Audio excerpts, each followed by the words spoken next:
મિત્રો, તમારા પણ યુટ્યુબમાં સફળ થવું છે, તમારા જીવનમાં સફળ થવું છે, તો આ વિડીયોને અંત સુધી જોજો. આપણે આજે એક પ્રતિજ્ઞા લઈશું, હું પણ લઈશ. આપણે પ્રતિજ્ઞા લેવાની છે, પ્રતિજ્ઞા આપણને કામ લાગશે. પ્રતિજ્ઞા એટલા માટે લેવાની છે કે આપણે વિડીયો બનાવીએ છીએ અને હિંમત હારી જઈએ છીએ, તો આ પ્રતિજ્ઞા આપણને કામ લાગશે. તો ચાલો પ્રતિજ્ઞા ચાલુ કરીએ. હું પ્રતિજ્ઞા લઉં છું કે હું આજથી રોજ વિડીયો બનાવીશ. હું પ્રતિજ્ઞા લઉં છું કે દિવસમાં એક વિડીયો તો અપલોડ કરીશ. હું પ્રતિજ્ઞા લઉં છું કે મારા સપના જોયેલા એને પૂર્ણ કરવા ખૂબ મહેનત કરીશ. હું પ્રતિજ્ઞા લઉં છું કે મારી શરમ દૂર કરીશ.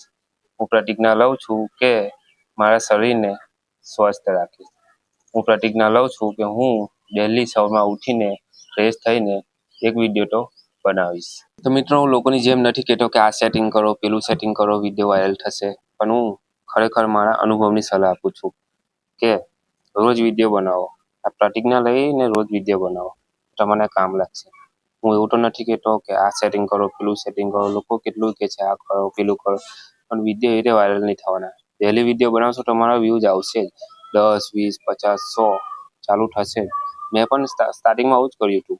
ધીરે ધીરે મારા પણ ફોલોવર, સબસ્ક્રાઈબર વધ્યા. આજે મારા 11,000ની આસપાસ ફોલોવર છે, તમે જોઈ શકો છો. મેં મારો ખુદનો અનુભવ કહું. મેં એવું નથી કહેતો કે તમે આવું કરો, આ સેટિંગ કરો, પણ આવી પ્રતિજ્ઞા લો તો તમારે એક જૂનું ના આવે વિડીયો બનાવવાનું. તમારા જીવનમાં સફળ થવાનું જૂનું ના આવે.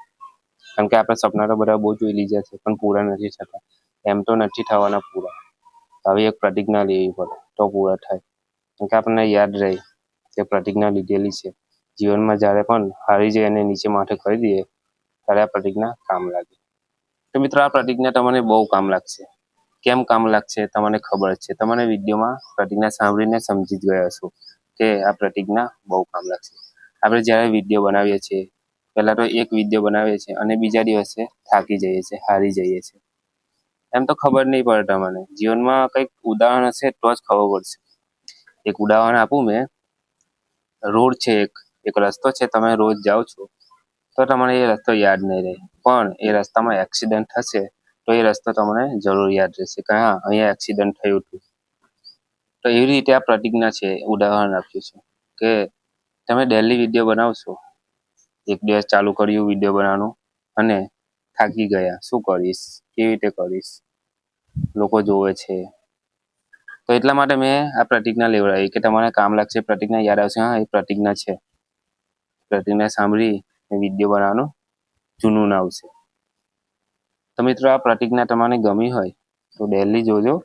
અને હા, ચાલો ડેલી નહીં જોવો તો પણ વાંધો નહીં, પણ એક વખત જોજો અને યાદ કરજો. તમે વિડીયો બનાવો જ્યારે હિંમત હારી જાઓ તો એ પ્રતિજ્ઞાને યાદ કરી લેજો. તો આ પ્રતિજ્ઞા તમને કામ લાગશે. કારણ કે હવે લોકો સપના તો જુએ છે, પણ સપના પૂરા નથી થતા. હું પણ આ પ્રતિજ્ઞાનું પાલન કરું છું. કારણ કે મને પણ શરૂઆતમાં ડર લાગે છે. મેં પણ હજુ ચાલુ કર્યું છે. શોર્ટ વિડીયો બનાવું છું, લોંગ વિડીયો બનાવું છું. મારા શોર્ટ વિડીયોથી મારા સબસ્ક્રાઈબર તો ઘણા થયા છે, પણ લોંગ વિડીયોમાં હજુ પણ વ્યૂઝ નથી આવતા. એટલા માટે મેં આ પ્રતિજ્ઞા લીધી છે. મેં પણ આ વિડીયો બનાવવાનું ચાલુ કરીને 33 વિડીયો તો અપલોડ કરી દીધા છે, વ્યૂઝ આવે છે. તો હવે હું પણ હિંમત હારી જતો હતો, એટલા માટે આ પ્રતિજ્ઞા આજે લીધી. તો તમે પણ અને હું પણ પ્રતિજ્ઞાનું પાલન કરીશ અને હિંમત ના હારે એટલા માટે આ પ્રતિજ્ઞાને રોજ યાદ કરીશ. તો મિત્રો, આ રોજ પ્રતિજ્ઞા લેવાની જરૂર નથી, પણ પ્રતિજ્ઞા એક વખત લેજો અને રોજ યાદ કરજો, એને રોજ યાદ કરજો. તો મિત્રો, મારા વિડીયો ગમતા હોય તો જોયા કરજો. અને હું ખોટી સલાહ નહીં આપું. મારા વિડીયોમાં મારા ખુદના અનુભવની સલાહ આપીશ. તો તમને આ વિડીયો ગમ્યો હોય, પ્રતિજ્ઞાવાળો વિડીયો ગમ્યો હોય તો લાઈક કરો. અને હા, સબસ્ક્રાઈબ ના કરી હોય તો કરી લેજો. અને બીજું મિત્રો, કે પ્રતિજ્ઞા તમે યાદ કરજો, તમારા જીવનમાં કામ લાગશે. ચાલો, જય માતાજી.